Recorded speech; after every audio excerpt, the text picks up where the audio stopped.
After years of watching my father favor my brother, he told me I was too weak and could never live up to expectations. He kicked me out of the family business, laughing as I begged him to let me stay. "You'll never be successful without me," he said. What he didn't know was that I was about to build a legacy that would make him crumble. My name's Evan. I'm 34 now. And for most of my life, my father made damn sure I felt like nothing more than a background character in my own family. I grew up in Tulsa, Oklahoma. My dad, Richard, owned a family HVAC and plumbing business, McGrady Mechanical. Everyone around town knew the name. It started with my grandfather, but my dad built it into something bigger. By the time I was born, the business had trucks all over the city and contracts with half the apartment complexes in Tulsa County. From the time I was a kid, it was obvious who Dad loved more. Kyle, my older brother, 2 years older, built like a linebacker. Confident, cocky, loud. He played football, worked out with Dad, joked around with the guys in the shop. I was the skinny, quiet one who liked reading and fixing electronics in the garage. I thought maybe if I helped around the business, Dad would notice me too. So I started working summers at 13, cleaning out trucks, organizing tools, sorting receipts. Kyle got to ride along with the crew, eat fast food with them, be one of the guys. I cleaned toilets and got barked at if I missed a line item on an invoice. But I kept going. Every summer, every winter break in high school. I figured maybe I'd earn his respect with hard work. Stupid, right?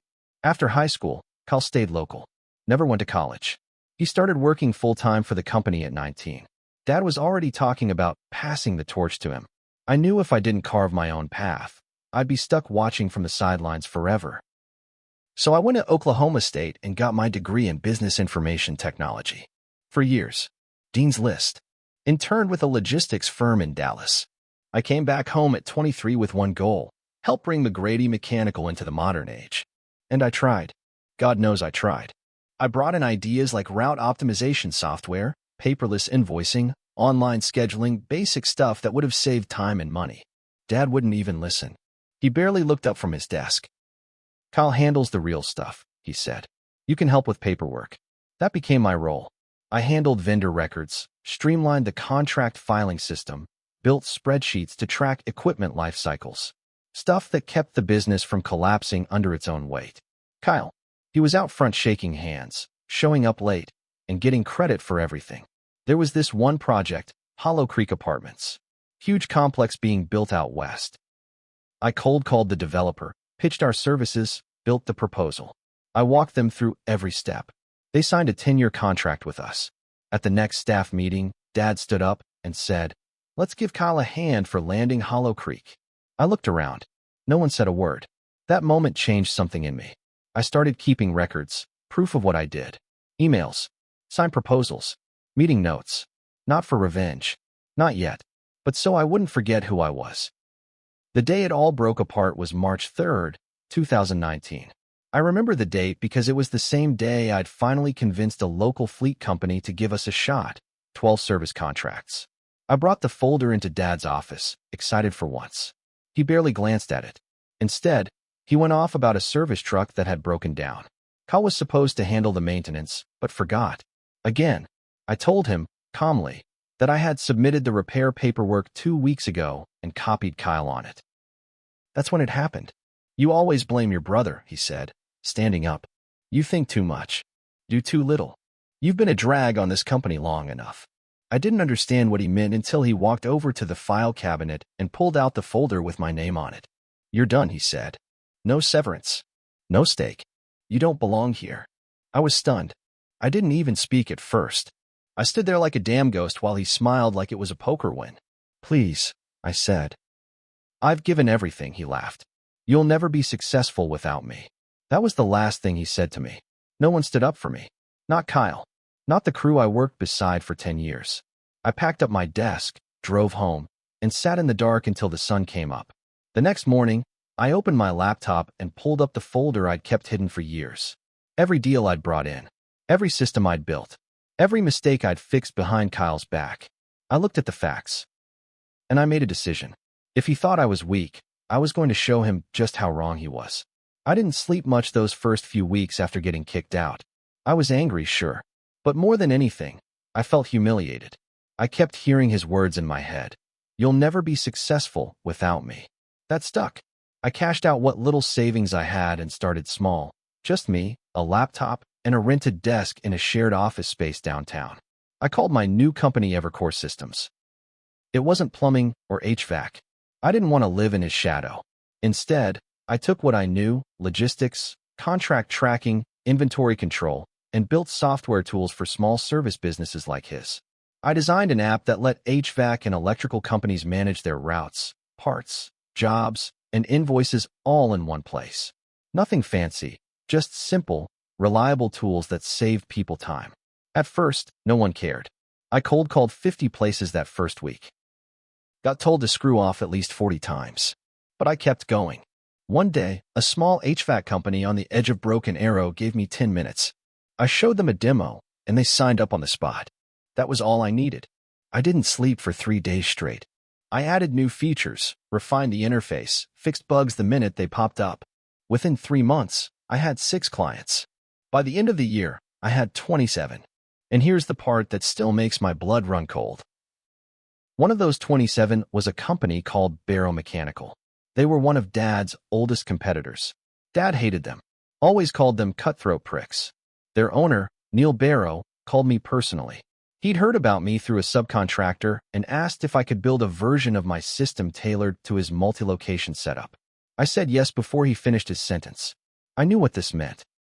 If I helped Barrow scale faster and cheaper, McGrady Mechanical would start bleeding clients. By year 2, Barrow had cut Dad out of 4 key commercial contracts I personally managed back when I was at McGrady. The only reason Dad ever kept those accounts was because of my relationship with their property managers. Once they heard I had my own system, they switched. But I didn't stop there. I started buying ad space on local radio and Google. Targeted keywords like HVAC scheduling software, contractor route tools, inventory for field techs. I never mentioned McGrady Mechanical by name, but I didn't have to. Everyone in the industry around Tulsa knew who I was talking about. I made tutorial videos, ran free webinars, spoke at local trade shows.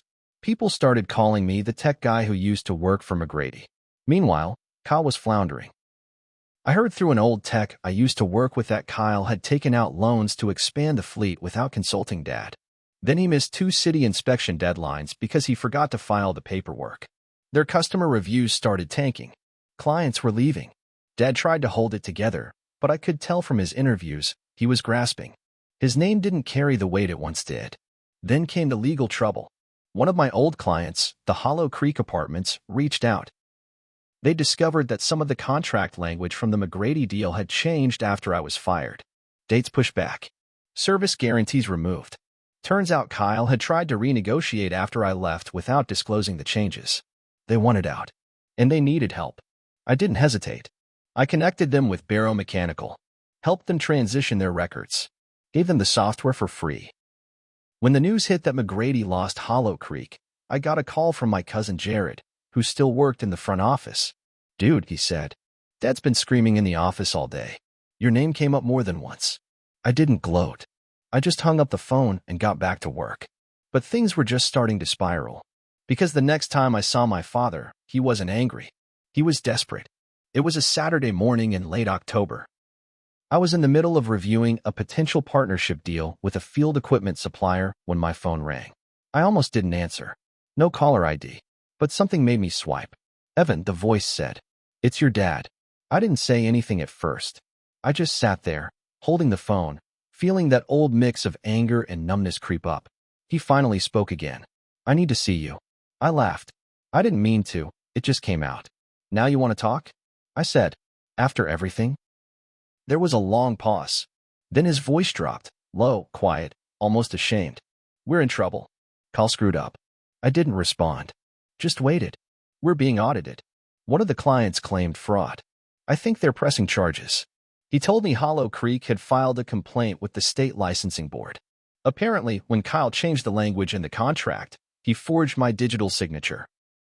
I had used a secure PDF tool while I was still at McGrady, and Kyle had reused the credentials. That was criminal fraud. "You need to tell them you approved it," Dad said. I sat there stunned. "You want me to lie?" He got quiet. "If this goes to court, the business is gone. Your brother might go to prison." I leaned back in my chair, staring at the ceiling. This man, the one who laughed as he kicked me out, told me I'd never make it, was now begging me to lie to protect the very people who destroyed me. I didn't sign that contract, I said. Click. He hung up. I thought that was the end of it. But 2 weeks later, I got a letter from a law firm. Kyle was trying to sue me, claiming I had sabotaged the business by stealing proprietary data and clients. It was baseless, and I had the receipts to prove it. Emails, signed NDAs, my own timestamps. But it still shook me. And then came the biggest twist of all. One night, around 11 p.m., I got a knock on my apartment door. It was my mother. She hadn't spoken to me in nearly a year, since Dad kicked me out. She never called, never visited, just stayed silent. I thought she'd picked her side a long time ago. She looked tired, older than I remembered. "Can I come in?" she asked. We sat at the kitchen table for almost an hour.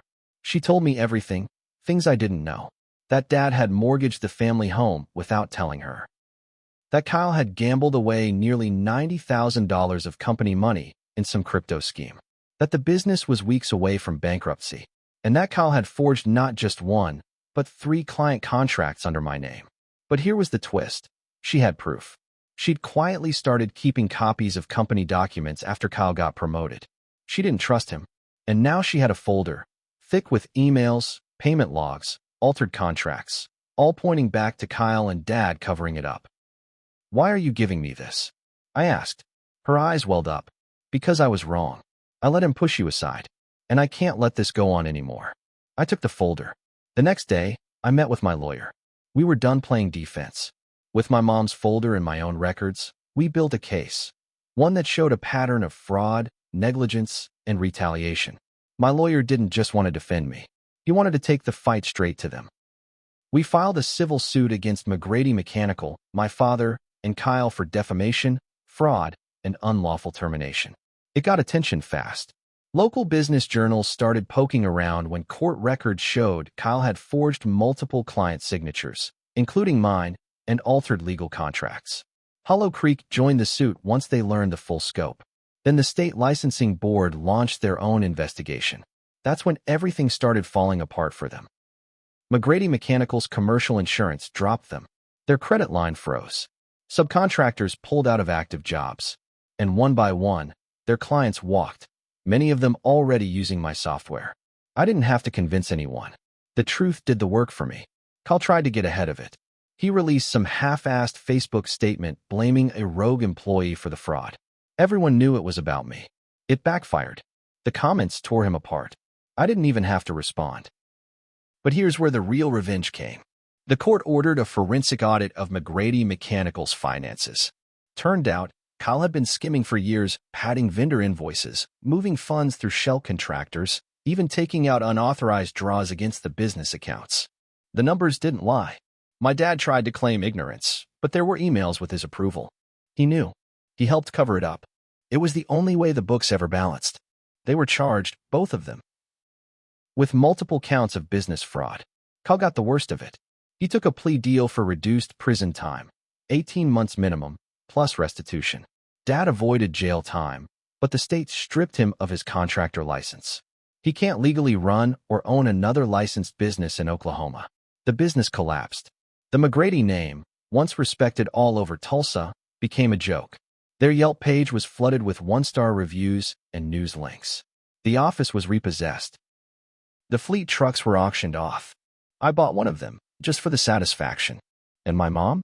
She filed for divorce 3 months later. Quietly, with no media, no attention. She moved into a small condo near Cherry Street and started fresh. I help her with bills when she lets me. I wish I could say it felt good every day, but it didn't. There were nights I stared at my ceiling and wondered how it came to this. How a father could laugh while breaking his own son. How a brother could let greed rot through everything we were supposed to be. But then I'd remember what he said that day. "You'll never be successful without me." And now? Evercore Systems has over 500 clients across 5 states. I employ 38 people. We just signed a deal with a national contractor supply chain. My name is on the door. My work, my legacy. No one handed it to me. I earned it. He tried to break me, but I built something he couldn't even understand. And in the end, I didn't just survive without him. I buried him with nothing but the truth.